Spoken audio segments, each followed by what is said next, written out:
Hello everyone, welcome to learning twist. तो यह class 6 civics का चैप्टर नंबर 2, ठीक है, डाइवर्सिटी एंड डिस्क्रिमिनेशन। तो इसका पार्ट 1 जो है चैनल पर जा चुका है, लिंक आपको मिल जाएगा डिस्क्रिप्शन बॉक्स में। तो उसमें समझाया गया है कि डाइवर्सिटी तो पहले चैप्टर में समझा दी गई थी, लेकिन दोबारा छोटा सा समझाया गया है। और डिस्क्रिमिनेशन, भेदभाव, तो ये क्या होता है और ये कैसे आता है, पक्षपात हम लोगों के बीच कैसे करते हैं, इसमें बताया गया है। तो आप लोगों को अगर जानना है तो चैनल पर जाइएगा, लिंक आपको मिल जाएगा डिस्क्रिप्शन बॉक्स में। चलिए इसका पार्ट 2 शुरू कर लेते हैं। इसमें एक फेमस इंडियन है जो कि डिस्क्रिमिनेटेड किए गए थे, उनको खिलाफ जो है डिस्क्रिमिनेट किया गया था। तो उनके बारे में बताया है कि कौन है ये और क्यों किया गया था इनके साथ ऐसा। ठीक है, चलिए उससे पहले हम ये जान लेते हैं, ये बॉक्स पढ़ लेते हैं इसको। इसमें क्या दे रखा है। Dalit is a term that people belonging is so called lower caste use to address themself. ठीक है, तो दलित एक जो है टर्म है, एक शब्द बनाया गया है उन लोगों के लिए जो कि बहुत ज़्यादा लोअर कास्ट में आते थे। They prefer this word to untouchable, जैसे क्योंकि पहले क्या था, उन लोगों को अछूत कहा जाता था, है ना। तो बाद में जो है वर्ड दलित इनके लिए प्रयोग किया गया, जो कि बहुत ज़्यादा लोअर कास्ट में आते थे। Dalit means those who have been broken. This word according to Dalit shows how social prejudice and discrimination have broken the Dalit people. ठीक है, मतलब क्या था इसमें, जो दलित वर्ड बाद में आया, जो अछूत लोग होते थे ना, अनटचेबल, तो उनके खिलाफ बहुत ज़्यादा गंदा व्यवहार किया जाता था, उनके साथ पक्षपात किया जाता था उनका, जिससे कि वो बहुत ज़्यादा हार्ट ब्रोकन हो चुके थे। तो इनके लिए दलित वर्ड यूज़ किया गया। बाद में जो गवर्नमेंट ने इनको शेड्यूल कास्ट के अंतर्गत इनको शामिल किया, SC में आई शेड्यूल्ड कास्ट। ओके, ठीक है, तो उसमें कहलाएगा दलित लोग। चलिए अब आगे बढ़ लेते हैं। What is the difference between discrimination and stereotypes. क्या अंतर है डिस्क्रिमिनेशन और स्टीरियोटाइप्स में, मतलब भेदभाव और स्टीरियोटाइप्स। स्टीरियोटाइप्स कौन लोग होते हैं और डिस्क्रिमिनेशन क्या है, स्टीरियोटाइप्स क्या है। ठीक है, तो ये अगर आपको जानना है तो आप पार्ट 1 पे जाइएगा, आपको मिल जाएगा। How do you think a person who is discriminated against might feel. और जैसे अगर किसी के साथ डिस्क्रिमिनेटेड किया गया है तो वो व्यक्ति कैसा फील करता है, तो आप लोग सोच कर बताइएगा। चलिए अब आगे बढ़ते हैं। डॉक्टर भीमराव अम्बेडकर, ठीक है, इनके बारे में है। Doctor Bhimrao Ambedkar, one of the greatest leaders of India, जो कि भारत के मुख्य नेता थे। Shares his first experience of caste based discrimination, जिन्होंने कि अपना पहला एक्सपीरियंस, पहला अनुभव जो कि कास्ट पर आधारित था, डिस्क्रिमिनेशन, वो शेयर किया है। Nation which took place in 1901। तो वो उस समय जो थे 9 साल के थे, है ना, 1901 में हुआ था उनके साथ ऐसा। He had gone with his brothers and cousins, और वो जो थे अपने कजिन्स के साथ और अपने भाई के साथ मिलने गए थे। कहाँ, कोरेगांव में, which is now in Maharashtra, जो कि महाराष्ट्र में है। अपने पिता से मिलने गए थे वो वहाँ पर। Okay, long did we wait, लंबे समय तक वेट करने के बाद वो बता रहे हैं वो अपना एक्सपीरियंस कि हमने लंबे समय तक वेट किया, but no one turn up, लेकिन कोई भी वहाँ पर नहीं आया। एन आर लैप्स्ड, 1 घंटा बीत गया। And the station masters came to inquire, और जो स्टेशन मास्टर था वो वहाँ पर इंक्वायरी करने के लिए आए। He asked us for our tickets, उन्होंने हमसे हमारे टिकट के बारे में पूछा। We showed them to him, हमने उनको टिकट दिखाया। He asked us why we tarried, उन्होंने हमसे कहा कि वाई वी टेरिड, कि तुम इतना टेरिड क्यों हो रहे हो। वी टोल्ड हिम, तुमने मतलब इतनी देर कैसे कर दी, कब से यहाँ पर बैठे हो। We told him that we were bound for Koregaon and that we were waiting for father or his servant to come, but that neither had turned up and that we did not know how to reach Koregaon. तो मतलब हम यहाँ पर बहुत देर से बैठे हैं, तो यहाँ पर हमारे पिता और उनके जो सर्वेंट थे, नौकर थे, वो आने वाले थे, लेकिन कोई भी नहीं आया है, कि अब हमारी समझ में नहीं आ रहा कि हम कोरेगांव कैसे पहुँचे। We were well dressed children, हम जो थे बहुत अच्छे बच्चे थे, हमने मतलब बहुत अच्छे तरीके से कपड़े पहन रखे थे। फ्रॉम अ ड्रेस और talk no one could make out that we were children of the untouchables, क्योंकि हमारे ड्रेसिंग सेंस को देखकर कोई नहीं कह सकता था कि हम अछूत लोगों के बच्चे हैं। Indeed the station master was quite sure we were Brahmin children and was extremely touched at the plight in which he found us. तो जो थे स्टेशन मास्टर जो थे, उनको वाकई में विश्वास हो गया था, उनको ऐसा लग रहा था जैसे कि हम ब्राह्मण के बच्चे हैं, है ना, जिससे कि हमें एक्सट्रीमली उन्होंने टच किया, हमें at the plight in which we found us, जो यहाँ पे उन्होंने हमें बैठे देखा। As is usual among the Hindus, the station master asked us who we are, और एज यूजुअल ऐसा ही हुआ, हिंदू होने के नाते the station master asked us who we were, कि तुम कौन हो। स्टेशन मास्टर ने हमसे पूछा हु वी वर, कि हम कौन थे। विदाउट अ मोमेंट्स थॉट, बिना एक मिनट सोचे हुए भी I blurted out that we were Mahars, बिना सोचे समझे मैंने एकदम से उत्तर दिया कि हम लोग महार्स थे। Mahar is one of the communities which were, okay, treated as untouchables in the Bombay presidency. Mahar जो थी एक कम्युनिटी थी, एक सदस्य, एक जो था समुदाय था जो कि बॉम्बे प्रेसिडेंसी के हिसाब से अछूत लोग का ग्रुप था, अछूत माना जाता था उनको।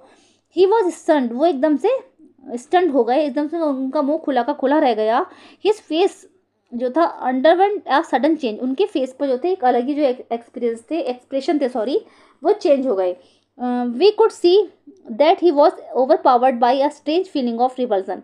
ऐसा लग रहा था जैसे कि उनके अंदर हमें जो देखने को मिली, ऐसा लग रहा था जैसे उनके फेस पर एक अलग ही तरीके की फीलिंग आ गई थी रिपल्सन की।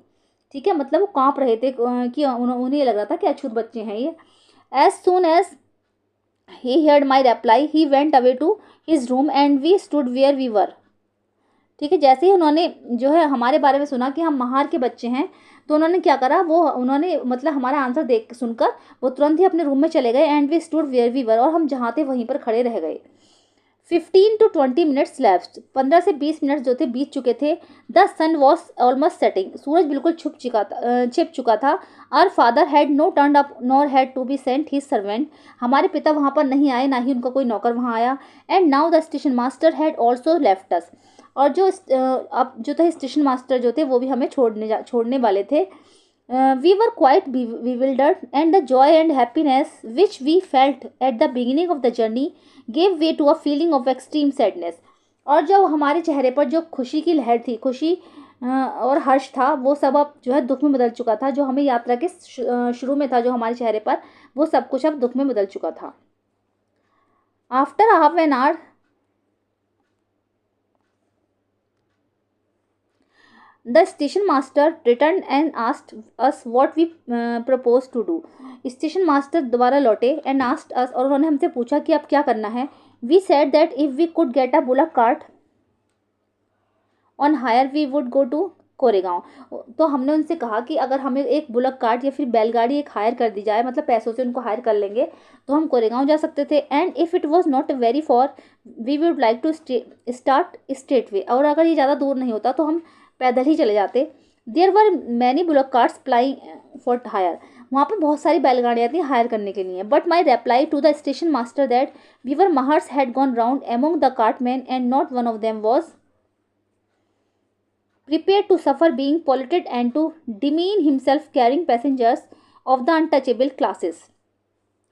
ओके, वहाँ पे बहुत सारी बैलगाड़ियाँ थी, ठीक है, जो हायर करी जा सकती थी, लेकिन उसके जो बैलगाड़ी वाले जो थे, जो चलाने वाले थे, उनके जो ड्राइवर्स थे, उन्होंने सबने इनको ले जाने के लिए मना कर दिया। उन्होंने बोला कि हम किसी भी अछूत बच्चों को अपनी गाड़ी में नहीं बिठाएंगे, नहीं तो हमारी गाड़ी जो है पॉल्यूटेड हो जाएगी, प्रदूषित हो जाएगी। We were prepare to pay double the fare but we found that money did not work. हमने उनसे जो था डबल किराया देने की बात भी करी कि हम उनको डबल किराया दे सकते थे, लेकिन हमने उस समय पाया कि पैसा ही सब कुछ नहीं होता, मनी डिड नॉट वर्क, लेकिन काम पैसे से उस समय काम नहीं चलता था। The station master who was negotiating on our behalf stood silent not knowing what to do. Station master जो कि उस समय हमें जो है उसके बिहाफ पे जो हम लोग गाड़ी हायर कर रहे थे, बैलगाड़ी हायर कर रहे थे, तो वो भी कुछ नहीं कर पाए, वो साइलेंट खड़े रहे और उन्होंने समझ में नहीं आया कि अब क्या करें। ओके, चलिए ये देख लेते हैं।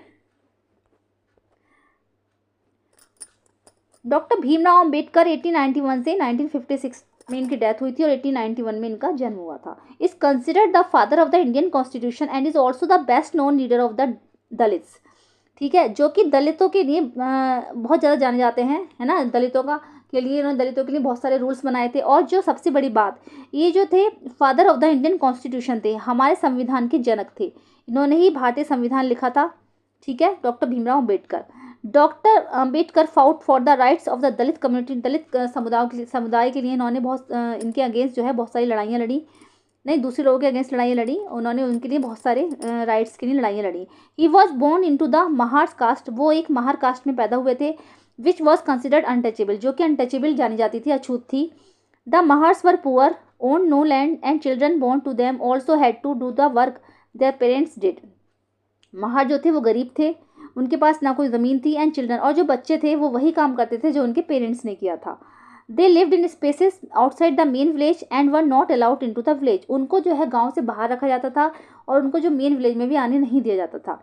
Doctor Ambedkar was the first person from his caste who completed his college education and went to England to become a lawyer. Doctor Ambedkar जो थे फर्स्ट पर्सन थे अपनी कास्ट के जिन्होंने अपनी कॉलेज एजुकेशन कंप्लीट की और जो है अपनी पढ़ाई के लिए वो इंग्लैंड गए और वहाँ से लॉयर बने।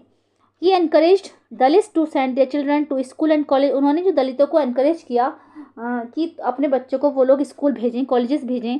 ही also urge Dalits to take on different different kinds of government jobs on order to move out of the caste system. और उन्होंने दलितों को इस बात के लिए भी एग्री किया कि वो अपने जो डिफरेंट जॉब्स में भी जाएं, वो लोग अपनी तैयारियां करें जॉब की, गवर्नमेंट जॉब करें। He led many efforts of Dalits to gain entry into the temples. और उन्होंने मंदिरों में उनकी जाने के लिए भी जो रोक लगी हुई थी उसको भी ख़त्म कराया। Later in life he converted to Buddhism in his search for a religion that treated members equality. बाद में उन्होंने अपने जीवन में बुद्धिज़्म की खोज की, ठीक है, in his search for a religion that treated members equally. Doctor Ambedkar believe that Dalits must fight the caste systems and work towards a society.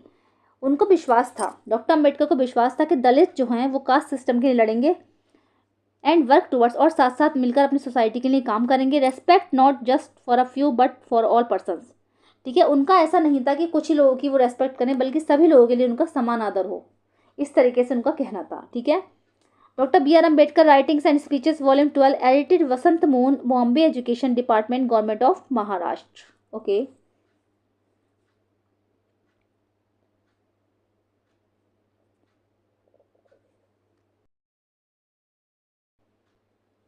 Imagine how difficult it would be if people could not move easily from one place to the other. ज़रा imagine कीजिए कि ये कितना मुश्किल होगा, कितना difficult होगा कि अगर कोई इंसान एक जगह से दूसरी जगह ना जा पाए। How insulting and hurtful is to have people move away, refuse to touch you और allow you to drink water from the same source as the to.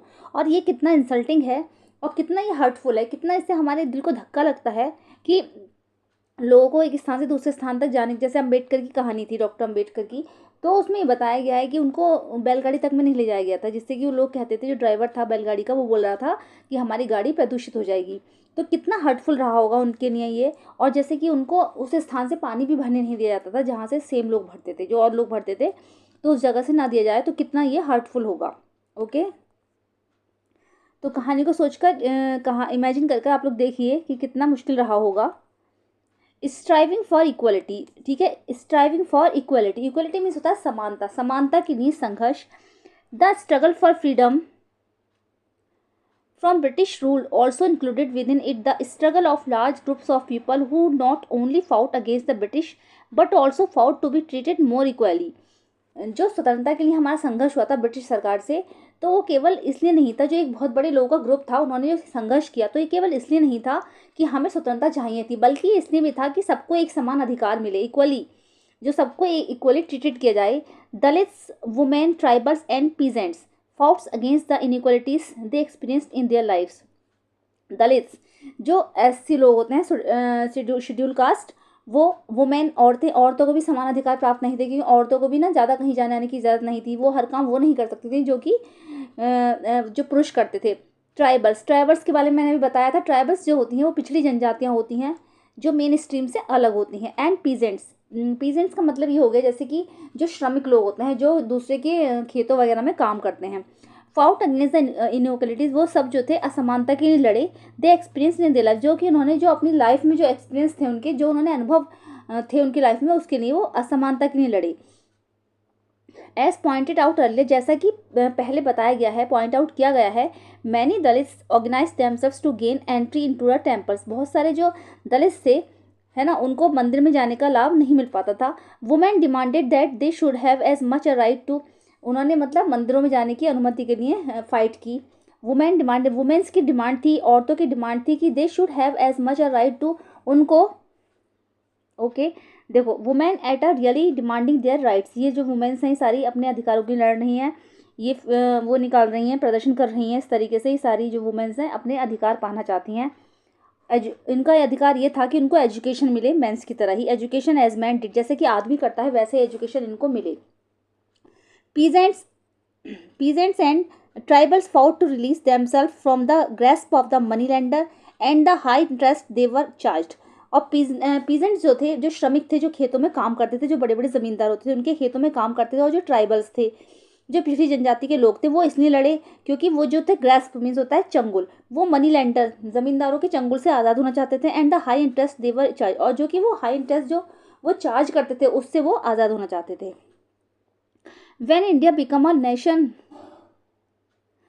in 1947 our leaders too were concerned about the different kinds of inequalities that existed। जब India है ना एक 1947 में जब भारत एक राष्ट्र बना, our leaders to were concern, हमारे जो नेता थे उन्होंने कंसर्न दिखाया कि the different kinds of inequalities that exist, उन्होंने जो अलग अलग तरीके की विविधता इनइक्वालिटी असमानता जो हमारे देश में फैली हुई थी उसको उन्होंने निकाल फेंका। Those who wrote the constitution of India, और वो जिन्होंने हमारा भारत का संविधान लिखा है ना, मैंने बताया था डॉक्टर भीमराव अम्बेडकर ने लिखा था a document that laid out the rules by which the nation would function. जो हमारा जो कॉन्स्टिट्यूशन है, भारत का जो एक संविधान है, वो एक बिल्कुल डॉक्यूमेंट की तरह है। उसमें जो है रूल्स लिखे गए हैं, which the nation would function, उसमें रूल्स लिखे गए हैं कि राष्ट्र किस तरीके से काम करेगा।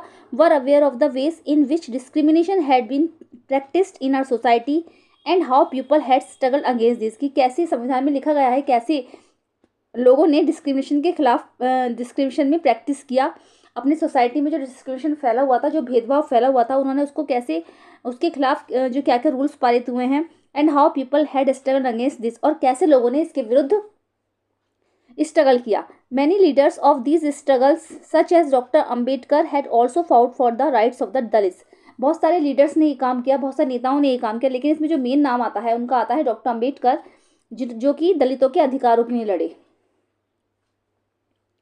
सो this leaders set out a vision and goals in the constitution to ensure that all the people of India were considered equal. इसीलिए जो नेता जो थे सारे जितने भी थे, इनका ये एक गोल सेट था कि कॉन्स्टिट्यूशन में, हमारे संविधान में, ये अधिकारों के जितने भी लोग हैं उन सबको समान नज़रों से देखा जाए, समानता की श्रेणी में वो सब आए। This equality of all persons is seen as a key value that unites as Indians, और ये जो इक्वलिटी है और जो ये समानता है, ये सारे पर्सनस की, सारे लोगों की एक की वैल्यू होनी चाहिए, मतलब सबके पास इसकी चाबी होनी चाहिए। जैसे कि जब हम सब मिलकर रहेंगे तभी तो हम लोग एक रहेंगे। Everyone has equal rights and opportunities, हर एक के पास जो है समान अधिकार हों एंड अपॉर्चुनिटीज़, और उनके पास समान अवसर हों। जैसे कि देश में कहीं भी घूमने का अधिकार हो, कहीं भी रहने का अधिकार हो, कहीं भी जॉब पाने का अधिकार हो। Untouchability is seen as a crime and has been legally abolished by law. Untouchability जो है, अछूत लोग जिसमें होते हैं, अछूत अनटचेबिलिटी जो होती है, is seen as a crime, untouchability को एक अपराध के रूप में देखा जाना चाहिए। And has been legally abolished by law, और इसको इसके लिए जो है लॉ भी पारित कर दिया। People are free to choose the kind of work they wish to do, लोगों को बिल्कुल लोग मतलब बिल्कुल फ्री हों, जहाँ पर वो जाना चाहें और जिस तरीके की वो जॉब करना चाहें उसके लिए वो बिल्कुल फ्री हों। Government jobs are open to all people, और ये सरकारी नौकरियां जो हैं वो सारे लोगों के लिए खुली होनी चाहिए। In addition the constitution also place responsibility on the government to take specific steps to realise this right to equality for poor and other such marginal communities. Okay, marginal communities जो थी उनको पहले ही सब अधिकार प्राप्त नहीं थे, तो संविधान में लिखा गया है कि गवर्नमेंट को इसके लिए स्पेसिफिक कदम उठाने चाहिए कि अगर जैसे गरीब लोग हैं उनको समानता का अधिकार दिया जाए, और जो ये मार्जिनल कम्युनिटीज़ वाले लोग हैं उनको भी समानता का अधिकार मिले। Okay, the writers of the constitution also said that respect for diversity was a significant element in ensuring equality. Constitution के राइटर्स का कहना था, उन्होंने कहा है कि डाइवर्सिटी के लिए रेस्पेक्ट, उनकी उसकी इज्जत करना, डाइवर्सिटी मीन्स होती है अनेकता, विविधता, was a significant element in ensuring equality, वो जो है एक समानता का ही एक एलिमेंट है, मतलब समानता से ही विविधता आती है।